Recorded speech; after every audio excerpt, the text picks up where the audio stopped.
वो वक्त याद करने के लायक है जब इमरान की बीवी ने कहा कि ऐ परवरदिगार, जो बच्चा मेरे पेट में है मैं इसको तेरी नजर करती हूं, इसे दुनिया के कामों से आजाद रखूंगी, तू इसे मेरी तरफ से कबूल फरमा, तू तो सुनने वाला है, जानने वाला है। फिर जब उनके यहां बच्चा पैदा हुआ तो कहने लगी कि परवरदिगार, मेरे तो लड़की हुई है, जबकि अल्लाह खूब जानता था जो उनके यहां विलादत हुई थी, और न होता लड़का मानंद इस लड़की के। और कहने लगी, मैंने इसका नाम मरियम रखा है, और मैं इसको और इसकी औलाद को शैतान मरदूद से तेरी पनाह में देती हूं। तो उसके परवरदिगार ने उसको पसंदीदगी के साथ कबूल फरमाया और उसे अच्छी तरह परवरिश किया और जकरिया को उसका कफील बनाया। जकरिया जब कभी इबादतगाह में उसके पास जाते तो उसके पास खाना पाते।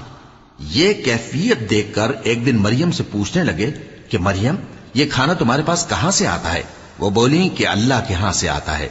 बेशक अल्लाह जिसे चाहता है